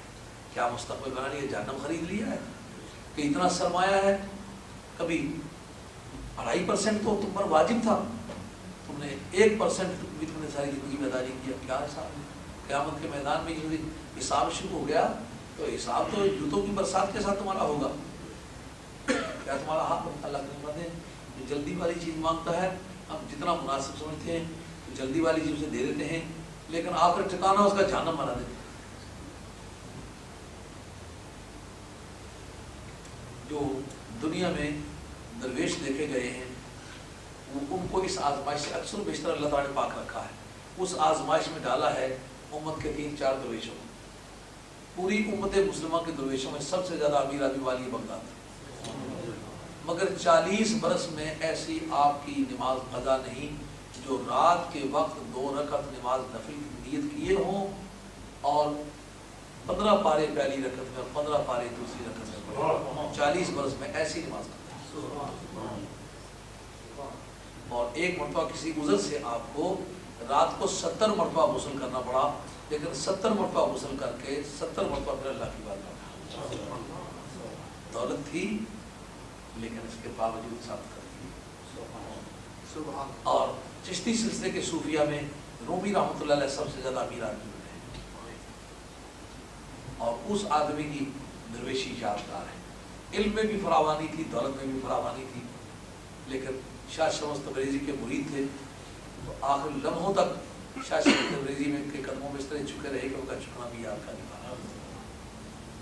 اور خاندان نقشبندیہ میں سب سے زیادہ امیر آدمی خواجہ عبید اللہ ارار رحمۃ اللہ علیہ، مگر اور علماء میں سب سے زیادہ امیر آدمی امام راضی گزرے۔ تاتاریوں کے تاخت و تاراج کے زمانے میں امام راضی رحمۃ اللہ کے محل میں جو آدمی گھس جاتا تھا تو تاتاری بھی اس کا احترام کرتے تھے کہ یہ راضی کا محل ہے، اس پہ حملہ نہیں کرنا۔ امام راضی ایسے کچھ نصیب آدمی گزرے، لیکن آخر میں اولاد کی طرف سے آپ کو کوئی تکلیف پہنچی تھی تو آپ کا ایک متقد تھا، اس کا نام غالباً ملک الجبال تھا، تو اسی وجہ سے وہ آپ کو لے گیا۔ تو وہ آپ کا مزاج جو ہے ہرات کے علاقے میں اس ملک الجبال کی ریاست میں ہوا تو وہیں کا مزاج، یعنی آپ کی اولاد کے لوگوں میں اتنا ہونہار کوئی نہ نکل سکا جو آپ کے یعنی اپنے والد کی صحیح معنوں میں خدمت کر سکتا۔ تو ایک معتقد نے، ایک مرید نے امام راضی کے صحیح معنوں میں خدمت کی، تو اسی کے علاقے میں حضرت کا انتقال بھی ہو گئی اور آپ کو بتا دیا۔ مگر یہ امیر ترین آدمی تھے، لیکن جتنا امیر آدمی تھا اتنا عاشق رسول، محبان آل بیت۔ آپ کی تاریخ حیات میں ہے کہ تقریر کے دوران کبھی کبھی آپ پر وجہ طاری ہو جاتا تھا، اسی وجہ حالت میں آپ کی پگڑی گر جایا کرتی تھی اور وہ جملے بولتے رہتے تھے جن پر وجہ آیا۔ بڑا صاحب دل انسان تو اللہ تعالیٰ فرماتے ہیں کہ جو دنیا کی دولت چاہتے ہیں وقتی طور پر جتنا مناسب سمجھ کر دے دیتے ہیں، لیکن بعد میں ٹھکانا جہنم بنا دیتے ہیں اور وہ اس سے دھکے کھاتا ہوا ذلیل و خوار ہوتا ہوا وہاں جا پہنچے گا۔ اور ومن اراد الآخرۃ وسعى لها سعيها وهو مؤمن فأولئك كان سعيهم مشكورا۔ اور جو آدمی عاقبت چاہے اور صرف چاہے ہی نہیں بلکہ وہ کوشش کرے جو اس کی کوشش کے لائق ہے، وسعى لها سعيها، یہ مصدر نو اس کو کہتے ہیں علم بلاغت والے، یہ مثال کے لیے آتا ہے۔ جیسا ضربتہ ضرب زید، میں نے اس کو زید کی طرح سے مارا، یہاں یہ مانا سعى لها سعی مفعول مطلق ہے اور مثال کے لیے آیا ہے، یعنی اس طرح کوشش کرتا ہے جیسا کہ اس کے لیے کوشش کی جانی چاہیے، صرف قیامت کا مدعی نہیں بلکہ قیامت کے لیے کچھ کرتا بھی ہے، لیکن کوشش کے لیے پھر عقیدہ سیاح شرط، عقیدہ سیاح کے بغیر کرنے کا کچھ مطلب نہیں۔ اب وہ لوگ جو ہے ان کی سائی اللہ کی بارگاہ میں منظور کی جائے گی۔ اللہ کہتے ہیں کُلًّا نُمِدُّ ہؤلاء وہؤلاء، کچھ صحابہ کو اعتراض تھا جب یہ منکر ہیں تو پھر ان کو دنیاوی سہولتیں کیوں ملی ہوئی ہیں؟ رب نے کہا میں رب العالمین و رب المسلمین ہی نہیں ہوں. ہاں تو ایک مرتبہ سروری سرمد رحمۃ اللہ علیہ کو نماز میں کھڑا کیا گیا تو ان دنوں خاندان مولیہ کے کسی حکمران نے غیر مسلموں پر کچھ تشدد کی ان کی آنکھوں کے سامنے، تو نماز پڑھاتے وقت کہتے ہیں الحمدللہ رب المسلمین، کسی پیچھے حکمہ دیا الحمدللہ رب العالمین، پھر وہ پڑھتے ہیں الحمدللہ رب المسلمین. صوفی سرمد تو مجذوب قسم کے درویش تھے نا، تو پھر آخر نماز توڑ دی. انہوں نے کہا رب العالمین کیوں نہیں پڑھتے؟ انہوں نے کہا میں دیکھتا ہوں کہ یہاں تو رب المسلمین ہی ہے. رب تو سب کا رب ہے، آپ کیوں لوگوں کے ساتھ ظلم کرتے ہیں؟ کوئی کلمہ پڑھتا ہے پڑھے، نہیں پڑھتا نہ پڑھے. نبی کریم علیہ السلام کے زمانے میں یہ جبر نہیں کیا گیا، تم کیوں کرتے ہو؟ ہاں کوئی آپ کو دین سے روکے تو آپ اس کے ساتھ لڑائی کر سکتے ہیں، لیکن آپ اس سے نہیں کر سکتے. تو یہاں بھی صحابہ نے سوچا کہ جب یہ نبی پاک علیہ السلام کے منکر ہیں، پھر یہ اتنے بڑے دکاندار کیوں ہیں؟ یہ بنی قینقاع کے سنارے جو عالمی بینکنگ کے موجد ہیں، تو ان کا یہ اتنا سرمایہ بڑھتا چلا جا رہا ہے. کہا کبھی بعض ایسا بے ایمانوں کے پاس بھی سرمایہ ہو جاتے ہیں، ان کی لمبی کاروں کو دیکھ کے ریجھو تو پھر کلمہ پڑھنے کی کوئی ضرورت نہیں ہے. ثابت کر رہنا ہے دکھ اور سکھ میں جیسا بھی مالک رکھے رہا. کلن نمد ہؤلاء وہؤلاء من عطاء ربک، اے محبوب کبریا تیرے پروردگار کی عطا سے ہی، ڈیزرو کوئی نہیں کرتا، ہماری عطا ہے. محض اپنی عنایت سے ہم ان کی بھی امداد کرتے ہیں، ان کی بھی امداد کرتے ہیں کہ چلو میرا بندہ ہونے کی حیثیت سے اس سے لینے کا توقع رکھتا ہے. رب جو کہلاتا پالن ہار جو خدا کو مخلوق کے ساتھ کوئی تشبیہ نہیں. لیکن کسی ماں سے بات کرو، بچہ کو کہے یا ماں ہم تو کماتے ہیں، یہ شرارتی تیرے پیسے لے کے جا کے شرابیں پی لیتا ہے، باقی بیچارہ بیٹا ہے. عید والے کپڑے لیتی ہے، باقی انہیں بھی لیتی ہے، تو یہ نہایت نافرمان قسم کا ہے، اس کے لیے بھی لیتی ہے. تو بچے اعتراض کرتے ہیں ہم تو کماتے ہیں، ہمارے لیے تو لو، یہ کیا کماتا ہے، یہ جو کچھ ہے تباہ کر دیتا ہے.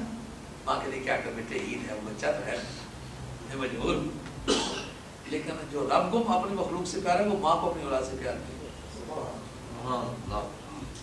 رب کہتا ہے تیرے رب کی عطا سے ان کی بھی امداد کرتے ہیں اور ان کی بھی امداد کرتے ہیں. خدا جو ہوئے سکتے انظر کیف فضلنا بعضهم علی بعض.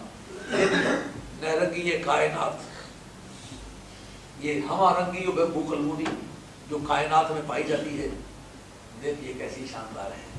بعض کو بعض پر فضیلت عطا فرمائی ہے. ایک ہی ماں کے 10 بچے ہیں تو ان میں کوئی بھیک مانگنے والا ہے، کوئی تخت پر بیٹھنے والا ہے، کوئی اپنے وقت کا مجدد ہے، کوئی اپنے زمانے بھر کا مجرم ہے. بعض کو بعض پر فضیلت عطا فرمائی ہے.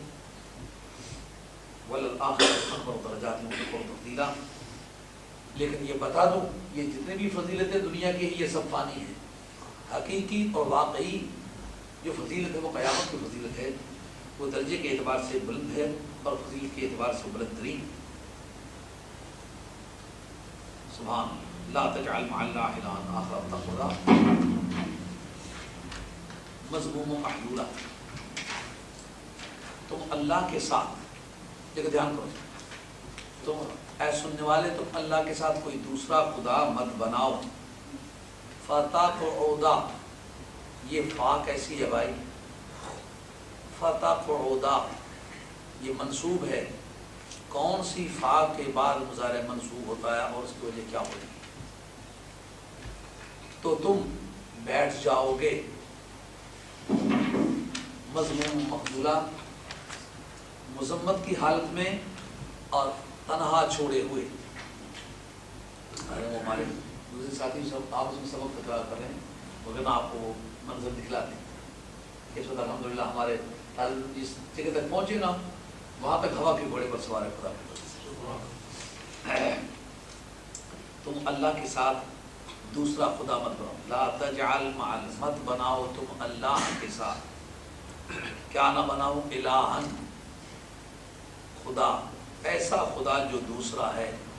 فتقعدا تو تم بیٹھ جاؤ گے، اور سننے والے مذمومم مدحورا مخذولا، تم مذمت کی حالت میں اور چھوڑی ہوئی حالت میں، بے کسی کی حالت میں رہ جاؤ گے. کون سی؟ ادھر آن مشہور ہے، ان مزمر ہے، مزمر، ماشاء اللہ. تو یہ فا کون سی ہوگی؟ فا سببیہ کی علامت کیا ہے؟ جب یہ مضارع کے اول میں آئے تو مضارع کو منصوب کر. ہاں، لیکن اس کے پہلے کیسی علامت چاہیے؟ مت بنا تو پہلے علت چاہیے. وہ پہلے علت ہوتی ہے، مگر وہ کس نوعیت کی ہوتی ہے؟ یعنی یہ فا سببیہ کے پہلے دو علامتوں کے طور پر دو چیزیں کم از کم پائی جانی چاہیے، یا طلب یا نفی. یہ فا سببیہ ہے، یعنی یہ بتاتی ہے کہ تم نے اگر ایسا نہ کیا تو تم پھر کیا کرو گے کہ تمہیں ذلیل و خوار ہونا پڑے گا، بے کسی کے عالم میں چھوڑ دیے جاؤ گے. وہ سننے والے اللہ کے ساتھ کسی اور کو اللہ مت بنا. اگر تم نے بنا لیا تو پھر ہوگا کیا؟ قیامت میں ایسا وقت آئے گا جب تیرا کوئی پرسان حال نہیں ہوگا، کیونکہ دوسرا خدا تو ہے نہیں. اصل خدا دوسرے کو قبول نہیں کرتا، اس لیے وہ تو تمہیں قبول نہیں کرے گا. دوسرا خدا ہے کوئی نہیں، تیرا ساتھی کون ہوگا؟ تم نے جو کام کیا اس کی مذمت ہوگی اور تیری اس تکلیف کی حالت میں تیرا مددگار. یہ تھا آج کا بیان، جو اختتام مزید ہوتا ہے. اب کوئی دوست اگر میرے متعلقہ بیانات کوئی سوال کر سکتا ہے تو کھلی اجازت آ رہا ہے. ہوتا ہے تو کوئی اگر ہم سے یہ پوچھے کہ اس ملک میں یا دوسرے دنیا کے خطوں میں ہزاروں لاکھوں کی تعداد میں مسلمان بستے ہیں، مختلف ملکوں میں ہر وقت کوئی نہ کوئی مسلمان بہت ہوتا ہے. مسلمان نہیں، غیر مسلمان کو بھی ہوتا ہے. یہ آپ نکال دیں مسلمان کی کہہ دیں. تو اس بارے میں اگر ہم سے کوئی پوچھے تو اس کا مطلب یہ ہے کہ ہم سے پوچھیں گے کہ حضور ہر وقت آتے جاتے رہتے ہیں مسلمان سے مختلف خطوں. عرض یہ ہے کہ یہی تو اہل سنت والجماعت کا عقیدہ ہے.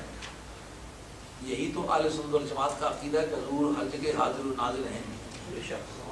آخر حضور کی دو قسمیں ہیں، ایک حضور علمی، ایک حضور جسمی. علم کے لحاظ سے جیسا اللہ تعالیٰ زمان اور مکان سے پاک ہے نا، تو اللہ تعالیٰ اپنی ہستی کے طور پر، وجود کے طور پر تو یہاں نہیں ہے، علم کے طور پر ہے نا. اگر ہم ٹائلٹ میں گئے تو وہاں اللہ تعالیٰ حاضر ہو، اگر وجود کے طور پر وہاں حاضر ہو تو اللہ کی شان کے لائق نہیں ہے. یہ حضور علمی ہے. قدرت کے طور پر حاضر ہے، علم کے طور پر حاضر ہے، جس طرح اس کی شان کے لائق ہے اس طرح حاضر ہے. اسی طرح حضور نبی کریم علیہ السلام علمی طور پر حاضر ہے. ایک مرتبہ کسی کی جمع غفیر تھا علماء کا، یہ سوال ہوا تھا کہ سنیو تم سرکار کو حاضر و ناظر سمجھتے ہو تو مصلی پر کھڑے ہو کر کے نماز کیوں پڑھاتے ہو، سرکار کے پیچھے نماز کیوں نہیں پڑھتے ہو؟ اس کو متعدد جواب میں نے دیے تھے. ایک جواب اس میں یہ تھا کہ نبی کریم علیہ السلام کا حاضر ہونا مستلزم امامت نہیں ہے، یعنی یہ ضروری نہیں ہے کہ وہ حاضر ہوں تو ہم ان کے اقتداء ہی کریں. کیوں کہ کسی کی اقتداء کرنے کے لیے امام کی نقل و حرکت کا علم مقتدی کو ہونا چاہیے، خواہ کسی مکبر کے ذریعے سے ہو یا براہ راست ہو. جب اس کو یہ نہ پتا ہو کہ اس وقت امام کس حالت میں ہے، ممکن ہے کہ امام نے سلام پھیر دیا ہو تو یہ اس کے پاس آپ بھی اقتداء کر رہا ہو، ممکن ہے وہ رکوع میں ہو تو یہ سجدے میں چلا جائے. تو جب امام کا ادراک مقتدی کو نہ ہو رہا ہو تو اس صورت میں بھی اقتداء درست نہیں ہوتی، کیونکہ سرکار تو موجود ہیں لیکن ہمیں جو پتا ہے ان کا علم نہیں. ہمیں ان کی حرکات و سکنات کا جو علم نہیں کس حالت میں ہے، نماز میں ہے بھی کہ نہیں. ایسا ممکن ہے سرکار نے پڑھ لی ہو، ایسا بھی سرکار مکلف ہی نہیں ہے پڑھنے کے، ممکن ہے نہ پڑھ رہے ہوں. تو ایک امام کی حیثیت تو رکھتا ہو مگر نماز میں امامت نہ کرو تو پھر بھی امامت لازم نہیں آتی. دوسرا یہ کہ حضور کا حاضر ہونا حضور علمی کے طور پر متحقق ہے، حضور جسمی کے طور پر یہ سرکار کی مرضی پر ہونا. جب دیکھتے ہیں نا سورج ایک جگہ چڑھا ہوا نظر آتا ہے لیکن اس کی دھوپ ہر جگہ موجود ہوتی ہے. تو سورج بھائی مانا ہر جگہ موجود ہوتا ہے جہاں جہاں دھوپ لگتی ہے. ایک وقت میں کروڑوں جگہ موجود ہوتا ہے کہ نہیں ہوتا، لیکن یہ عشاؤں کے لباس میں موجود ہوتا ہے. سرکار علم کے روپ میں ہر جگہ موجود ہے. لیکن سرکار کا تشریف لانا، اگر پوری دنیا میں جہاں کوئی کافر محمد سبھی ہوئے ہیں، مرے ہیں، تو نبی پاک علیہ السلام کے راستے کے حجابات اٹھا دیے جائیں تو بھی سرکار نظر آ سکتے ہیں. سب کے سامنے فوٹو الگ الگ پیش کر دیے جائے تو بھی حاضر دکھائی دے سکتے ہیں. تو سرکار دو عالم علیہ السلام کے سامنے کوئی بھی ذریعہ نہ ہو، سرکار خود اپنے غیبی وسائل سے اپنی نبوت کے زور سے حاضر ہو تو بھی ضرور کی شان کے لائق ہے. رہ گئی ہماری عقل. یہ نبی کا موجود ہونا از قسم معجزات ہے، اس لیے عقل کے ماتحت نہیں ہوگا، عقل سے بلند ہوگا. نہیں تو عقل اس کی کہاں حمایت کرتی ہے کہ نیچے زمین پر انگلی اس طرح اٹھائے آسمان میں چاند ٹوٹ جائے؟ عقل اس کی حمایت کرتی ہے؟ معجزے کی تعریف کیا ہے؟ معجزے کی تعریف ہوتی ہے صادر ہو نبی سے ہو عادت کے خلاف، یہ نارمل ریٹ جو ہے روٹین میٹر کے بالکل برعکس ہو اور عقل کو عاجز کر کے چھوڑ دے، عقل کا ایسا ہو نہیں سکتا پر ہو جائے. یہ نبی کا از قسم اعجاز ہے اور یہی سنی کے لیے دلیل ہے کہ نبی کریم علیہ السلام حاضر ہونا. اور یہ شرط نہیں ہے کہ مسلمان مرے، کافر مرے، کافر کے سامنے بھی سے تھا، کیونکہ سرکار ساری کائنات کے بیک وقت رسول. یہ امام قسطلانی نے بائبل میں لکھا ہے. اس میں البتہ ایک اور سوال باقی رہتا ہے.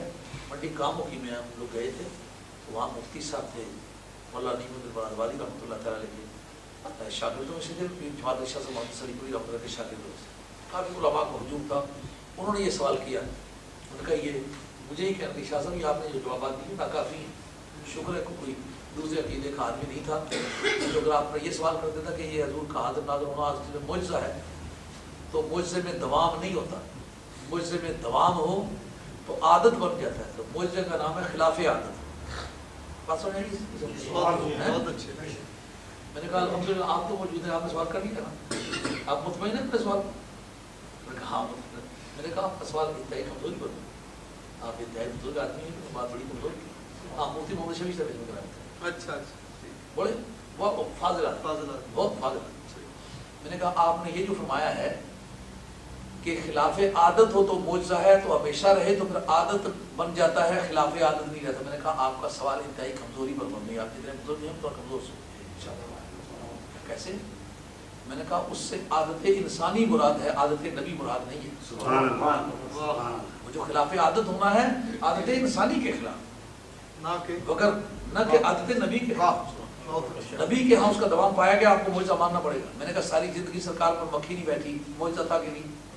معجزہ تھا. میں نے کہا ہمیشہ رہا ہے کہ نہیں؟ میں نے کہا ہمیشہ رہا ہے. میں نے کہا معجزہ ہے کہ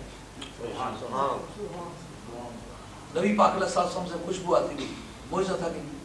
ساری زندگی آئی ہے کہ نہیں؟ خوشبو آئی ہے کہ نہیں؟ آئی ہے. میں نے کہا اس میں دوام ہے پر معجزہ ہے کہ نہیں؟ عادت کیوں نہیں بنی؟ نبی پاک علیہ السلام کا سایہ نہیں تھا، معجزہ تھا کہ نہیں؟ کہیے معجزہ تھا. میں نے کہا ہمیشہ ہی ایسا رہا ہے کہ نہیں؟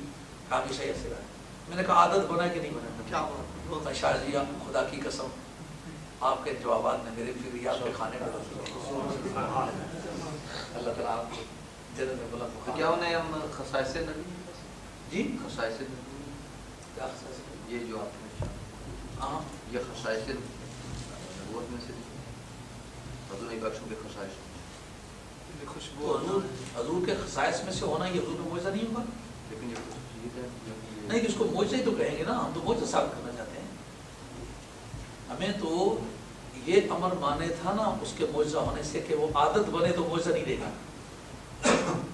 ہم کہتے ہیں یہ فارمولہ عادت انسانی کے متعلق ہے کہ اگر عام انسانوں کی عادت میں آ جائے تو معجزہ نہیں دے گا، نبی عادت بن جائے تو عادت بن کر کے بھی معجزہ ہی دے گا. یہ کہ اگر وہ نبی کے خصوصیات میں سے خصوصیات نبی تو معجزات میں سے ہیں، وہ تو مانا ہی نہیں ہے، وہ سے تو ہمارے مطلب کی آواز ہوتی ہے. یہ جو آخری آیت ہے جی اس کا مخاطب خاص ہے یا کہ عام کے لیے؟ سننے والے اے سننے والے، اس سے حضور مخاطب نہیں ہے، اس لیے کہ نبی کی ذات کو یہ کہنا کہ تو اور کوئی خدا مت بنا، نبی اس کا مخاطب نہیں ہو سکتا. ہزارہ باتیں ایسی ہیں جو قرآن میں ہو کر عام ہو کر سرکار اس میں شامل نہیں ہے. جیسا کہ امام شافعی رحمۃ اللہ نے لکھا کہ یا ایھا الذین آمنوا، ایمان کا اطلاق ذات مصطفیٰ پر آتا ہے، مگر یا ایھا الذین آمنوا سے سرکار مراد نہیں ہے. کا سرکار خود صرف ایمان والے نہیں بلکہ ایمان دلانے والے ہیں، تو ان احکام میں نبی پاک علیہ السلام مخاطب نہیں ہے. اور اس کا ایک خوبصورت کلمہ بھی ہے کہ عوام میں سرکار کا شمار سرکار کی شان کرائے. امام شافعی کی شامل کی مدد. اور کوئی سوال؟ وکیل کے لیے جو آپ نے یہ فرمایا کہ وکیل کا موضوع موکل کے لیے انکار جرم، جبکہ شفیع کے لیے اپنے موکل کے لیے اقرار جرم اور اس کے بعد شفاعت. تو یہ انکار جرم کی جو آپ نے شاہ فرمایا اس کی تاریخ میں یہ کیا کہ پاکستان میں جو وکیل کا منصب ہے یہاں کے وکیل سے بالکل مختلف ہے. یہاں پر جو وکلا ہیں سولیسیٹر یا امپائر یہ اس سے مختلف سوچ رکھتے ہیں. یہ کہتے ہیں کہ جناب یہ مہربانی کر کے معاف کر دیں. یہ اپنے بعض اوقات اپنے موکلین کو یہ کہتے ہیں کہ تم اقرار جرم کر دو, پلیڈ گلٹی کرتے. آپ نے شاید اس کا عملی طور پر مطالعہ نہیں کیا. دنیا کا کوئی بھی وکیل جس کو اس کے قانون میں اپنے موکل کے لیے کلائنٹ کے لیے کوئی گنجائش کا راستہ نہ نکلتا ہو وہ نہیں کرتا. اس کا بنیادی طور پر موضوع کنفیشن آف کرائم نہیں ہے. یہ دنیا کے کسی قانون میں بھی یہ ڈیفینیشن نہیں ہے. اگر یہ قانون ہمارا موضوع نہیں ہے اس لیے آپ نے اس کو دیکھا ہے. میں تجربے کی نہیں تجربے اگر کوئی آدمی ایسے آدمی ہیں کہ وکیل کو اپنے موکل کو جا کے بالکل پھنسا کے واپس آ جاتے ہیں کیونکہ انہوں نے وکیل سے پیسے نہیں لینے, انہیں لیگل ایڈ ملتی ہے, اس لیے اس کا موکل کا راضی کرنا ان کے پروگرام میں شامل نہیں ہے. ہزاروں وکلا ساتھ مل کے اس کا بیڑا غرق کرتے ہیں کہ چلو آؤ آپ کو جیل میں ڈال کے آئیں. اگر تو ان کو اپنی اس شہرت پر انحصار ہونا کہ فلاں لوگ جو ہے مقدمے لڑتا ہے لیکن سارے جیت کے آتا ہے, تو پھر اس پر آ کے لوگ اسے وکیل پکڑیں, پھر اسے مناسب فیس دیں, پھر تو اسے اپنے موکل کو راضی کرنا مراد ہو. تو یہ وکیل کی تعلیمیں میں دراصل نہیں آتی, یہ خیانت ہے اس آدمی کے ساتھ. آپ مجھ پر بھروسہ کریں میں آپ کو خود اپنے ہاتھوں جیل میں ڈال چھوڑ کے واپس آ جاؤں. یہاں جو مستغیث ہیں اتنے عدالتوں سے پریشانی, اتنے وکلا سے پریشانی. کیونکہ یہ ان کا نظریہ یہ ہے کہ تم نے یہ غلطی کی تو اس غلطی کو تسلیم کر لو, تمہاری سزا میں کمی ہو جائے گی. ہم یہ وکالت ہماری کریں گے کہ تمہیں سزا میں ہم کم سے کم سزا دلوائیں یا کم سے کم جرمانہ دلوائیں. لیکن اس کے لیے قانون پیش کریں گے, اس کے لیے قانون پیش کریں گے. یہ کہیں گے مہربانی کر کے معاف کر دو, بڑا نیک آدمی ہے. قانون پیش قانون کہیں گے قانونی لحاظ سے تمہارا جو یہ دنیا میں کسی جگہ بھی یہ لکھا ہوا نہیں ہے کہ کوئی ایک بالغ جرم کر دے اس کی سزا کم کر دو. یہ پھر آپ کے پاس کچھ فہمی ہے, آپ نے کسی ایسے آدمی سے ملاقات کی ہے جو آدمی قانون جاننے والا نہیں ہے. کنفیشن آف کرائم سے جرم میں سزا میں کبھی تخفیف نہیں ہوگا. وہ وکیل بیٹھے ہوئے سے پوچھے کیوں ایسا ہوتا ہے جی؟ کمیشن آف کوئی کنفیشن آف کرائم کرے تو اس وقت اس کی سزا میں کمی ہوا کرتی ہے کہ اس وقت زیادہ سے زیادہ اس کو سزا ہوا کرتی ہے. یہ تو ایک چھوٹی کلائی بیٹھے ہوئے جو ہمارے سامنے کئی کیس بڑی کامیابی کے ساتھ لڑ چکے ہیں. یہ جو اس کی بارے میں تو آپ کا ارشاد ہے یہ ان کی وکلا کی تاریخ میں وکیل کی تاریخ میں وکلا کا روزانہ کا پروفیشنل جو پرسنل ایکسپیرینس ہے وہ انگریز کا ہی متعارف کرایا ہوا ہے. اس لیے ہمارے اسلامی کلام میں کہتے ہیں فلا تکن للخائنین خصیما, تم خیانت کرنے والے کی طرف سے جھگڑا ہی مت کرو. وہ وکیل کی نفی کے لیے ہمارے فقہاء نے اس پر رولنگ دی ہے کہ یہ جو جس عنوان پر وکیل ہو رہے ہیں یہ اس عنوان پر وکالت بھائی ممنوع کہ اس نے جرائم کیے ہیں, وہ جنائی کرتا ہے, کہتا ہے اس نے جرائم کی, اس کی جتنی خیانت ہے مثلا یہ جتنے جا کے کہتے ہیں کہ جناب یہ اکاؤنٹنسی کے کیس میں یہ جتنا آپ نے اس کا ٹیکس بنایا ہے تم یہ مان لو کہ اتنا ہی بنتا تھا کہ کمی مجھے ہوتا ہے. سر کس نے آپ کو بتایا؟ اسلامی نقطۂ نظر سے یہ وکالت یہ قابل اعتراض ہے. یہ کسی کی غلط پلی نہیں کرنا, کسی کی بات جو اس میں اکثریت ایسا ہوتا ہے نا شاید وہ تو رولنگ نہیں دی رہا ہمارے فقہاء نے. خصیمہ خیانت کاروں کے لیے خیانت کاروں کی طرف سے ہو کے جھگڑا مت کریں. جس آدمی نے قتل کیا ہوا ہے اس کو کہیں کہ تم مان لو قتل کیا ہوا تاکہ تمہاری سزا میں تخفیف ہو جائے. قانون کی کیا عزیز باقی رہے گی, اقبال جرم سے سزا میں کوئی تخفیف نہیں ہوتی. یہ بات آپ سے شکر ہے کہ میں قانون پڑھا ہوا آدمی تھے صرف مولوی ہوتا تھا یہ سوالات کو تکلیف دیتے ہیں. لیکن اس میں وہ کرتے ہیں کہ اس کو موافقت وہ مرڈر کو مین سلاٹر کر دیتے ہیں. جی مرڈر کو مین سلاٹر میں نہیں, یہ کرانے والا وکیل نہیں تسلیم ہوتا. اگر وہ کہیں تو وہ قتل ہی کی سزا ہے, اس میں تخفیف نہیں ہوئی, سزا ہوئی ہے.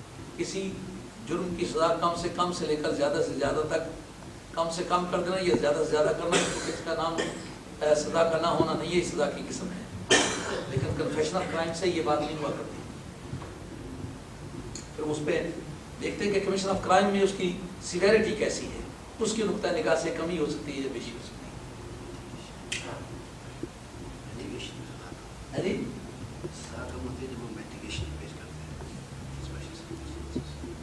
یہ اسپیشل سرکمسٹانسز تو یہ تو کرسٹلائزیشن ہے نا خارجی قسم کی، لیکن یہ کس لیے پیش کریں گے؟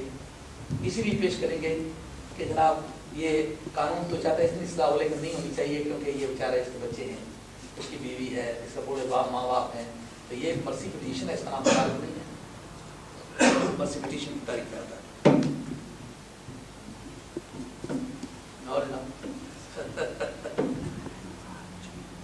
اس ملک میں جو قتل کی سزا جو ہے وہ انہوں نے یہ مسجد کے اچھا، یہ میں نے آج اپنی راول پنڈی والی مسجد کے لیے ان کو پیسوں کی کوئی ضرورت تھی تو میں نے اس کے لیے اعلان کیا تھا، یہ 703 پاؤنڈ ہوئے ہیں اور 27 پینس۔ اللہ تعالیٰ جزائے خیر عطا فرمائے، یہ آپ صبح کو بتا دیں۔ آپ کیا کہہ رہے ہیں؟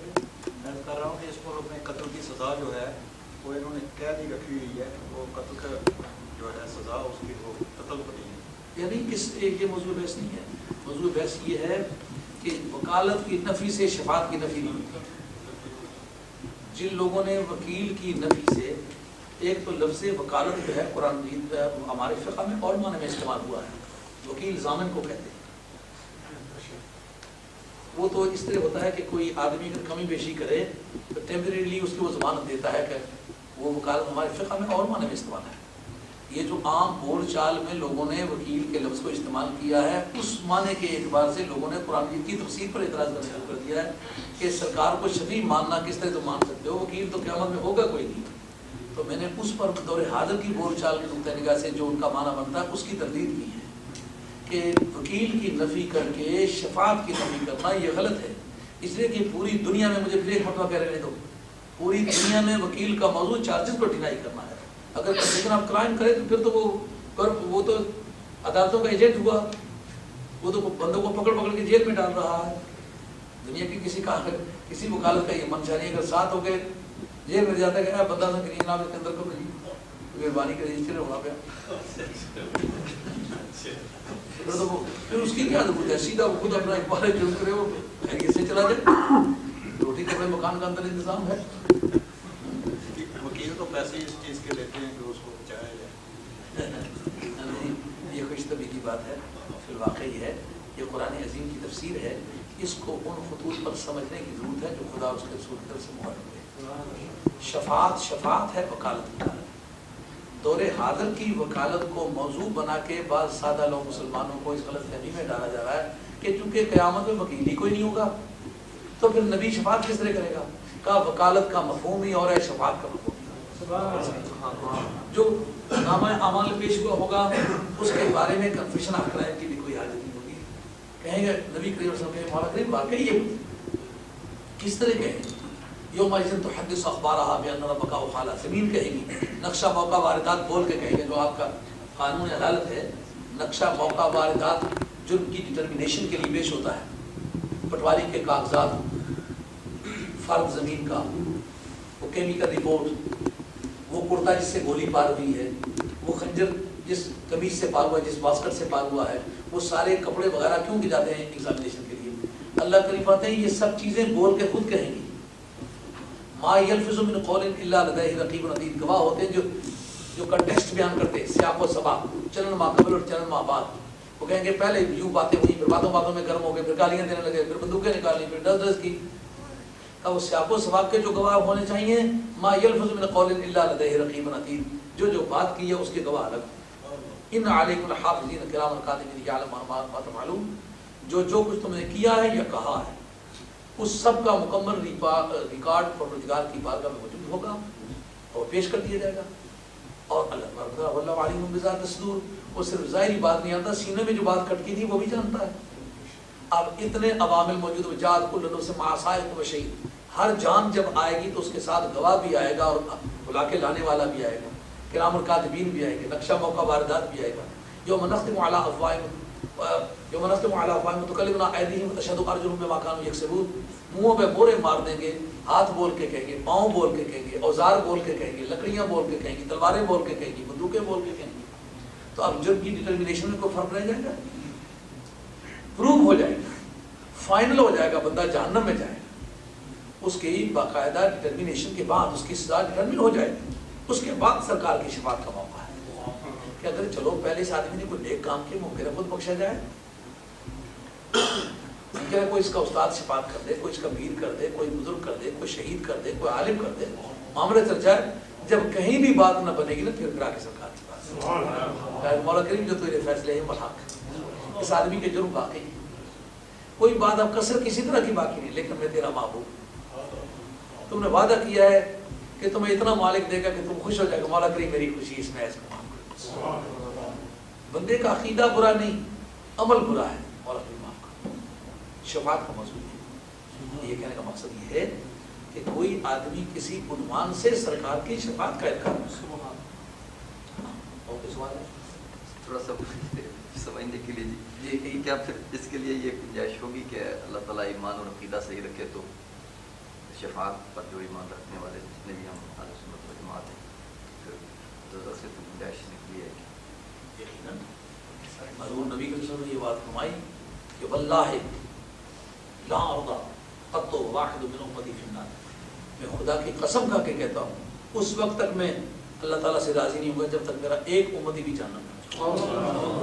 اسی لیے تو کہتے ہیں عقیدہ صحیح رکھو. وسعى لها سعيها، یہ بھی آج سبق میں گزرا ہے. جو قیامت کا ارادہ رکھتا ہے وسعى لها سعيها، اور اس کے لیے کوشش کرے جیسا کوشش کرنی چاہیے. تو یہ اپنے عقیدے سے بدیانتی والی بات ہے. عقیدہ تو ٹھیک رکھے لیکن دنیا بھر کے گناہ کر نہ ڈالے. خود آدمی کا زمین بھی کوئی چیز ہے کہ نہیں؟ آتا کل شیء خلقہ ثم ہدی. قرآن نے کہا ہر چیز کو اللہ تعالیٰ نے ہمیں جامع ہستی عطا فرمایا اور منزل کی طرف نشاندہی کی. اس کے اپنے ضمیر میں میٹر لگا ہوا ہے. ایک دیکھیں بچے کو مٹھائی دو تو سامنے بیٹھ کے کھاتا ہے، اگر مٹی کھانے لگے کباڑ کے پیچھے ہو کے کھاتا ہے. ابھی وہ شیرکار ہے، اس کو پتہ ہی نہیں کہ سوسائٹی کے جرائم کیا ہے، نیکیاں کیا ہیں، بدیاں کیا ہیں. اس کے ضمیر میں جو میٹر لگا ہوا ہے اسے بتاتا ہے کہ یہ جرم کرنے لگا. تو اتنے بڑے اللہ تعالیٰ نے انتظامات کیے ہیں، پھر بھی وہ عمل کی بدی کی طرف جائے کہ بہت بزدلانہ زندگی. آپ مجھ سے دعوے کے طور پر محبت رکھیں اور عملی طور پر میرے مشن سے جنگ کریں. تو جتنے لوگ آپ کو دیکھتے ہیں کہ گمراہ ہوں گے میں سب سے زیادہ آپ سے ناراض ہو جاؤں گا. تو شفاعت کمپلسری تو اس کے بعد سرکار کے آپشن پر ہے. سرکار کہیں گے اس بد نصیب نے میرے دین کو ضرر پہنچایا، میرا نام تو لیتا تھا لیکن میری سنت سے اس نے عداوت رکھی، میرے دین سے باغیانہ رویت ہے، میں نہیں اس کی شفاعت کرتا. تو سرکار پر تو کوئی کسی طرح کی پابندی نہیں ہے کہ سرکار ضرور شفاعت فرمائے. شفاعت کے لیے بھی حالات رکھتے، کوئی کام کرے کہ سرکار راضی ہو. مسجد کے لیے چندہ مانگو تو جناب بوٹ بھی مسجد میں چھوڑ کے تو آپ کے چلا جائے. مدرسے کا نام لو تو 10 سال عمر گھٹ جائے، اس کی شفاعت کا بھی سوال پیدا ہوگا. نبی پاک علیہ السلام کی اولاد کو دیکھے تو باؤ باؤ بھر کے آنکھ نکالے. نبی پاک علیہ السلام جو میری من ابغض واحدا من آل بیتی فقط حرم شفاعت، فرمایا جو آدمی میری اہل بیت کے کسی ایک آدمی سے بھی بغض رکھے گا وہ میری شفاعت سے معروم. ہزارہ معاملہ ضرور ہے. وہ بھی ارشاد فرمایا اس میں یہ بتایا کہ ایسے بندے کی میں شفاعت نہیں کروں گا. سرکار فرمایا جو ماں باپ کا نافرمان ہے میں پیغمبر ہو کر اس کے معاملے میں دخل نہیں. ماں کہے گی میں ناراض ہوں تو یار ماں ناراض ہے نہیں شفاعت. باپ کہے گا میں ناراض ہوں تو میں نہیں شفاعت. ہزارہ معاملات سے سرکار نے ارشاد فرمایا جو ایسا ایسا کام کرے گا میں اس کی شفاعت نہیں کروں. جتنے مسلمان بیٹھے بات نوٹ کروں. سرکار میں جس سے ماں باپ اس سے ناراض ہوں گے میں شفاعت نہیں کروں. جو اہل بیت کے کسی بھی آدمی کو برا سمجھے میں اس کی شفاعت نہیں. آپ دیکھیں کئی سادات ہمیں کتنا برا سمجھے، لیکن آپ دیکھیں ہم تو کی خدمت کرتے ہیں برا سمجھنے کے باوجود سادات سے محبت رکھتے ہیں. جو سادات میں مرید ہیں ان کی بھی عزت کرتے ہیں، خدمت کرتے ہیں. شاگرد ہیں ان کی خدمت کرتے ہیں، عزت کرتے ہیں، اس ڈر سے کہ سرکار فرمائے جو میری اہل بیت کے بارے میں کمزور موقف اختیار کرے گا وہ میری شفاعت سے معلوم ہے. آپ بھی سارے مسلمان اس بات کو اپنے سوچ میں رکھیں گے. اور کوئی سوال ہے؟ اسی میں ضرور سوال ہے پھر اہل بیت سے متعلق. اگر اہل بیت سے وہ محبت رکھے اور اہل بیت سے اس کے دل میں بغض نہ ہو، لیکن کسی غلط فہمی کی بنا پر اہل بیت میں سے کوئی فرد اہل بیت میں یا کسی غیر اہل بیت سے وہ ناراضگی رکھے تو کیا اس پر؟ اہل بیت کے ناراضگی رکھنے کا مفہوم اور ہے. سرکار کو تو اللہ تعالیٰ نے علوم غیبی عطا فرمایا. جو آدمی میری اہل بیت کو برا سمجھے گا وہ میری شفاعت کا حقدار ہے. اگر کوئی غلط فہمی بنائے تو غلط فہمی کا فیصلہ خدا نہیں کر سکتا.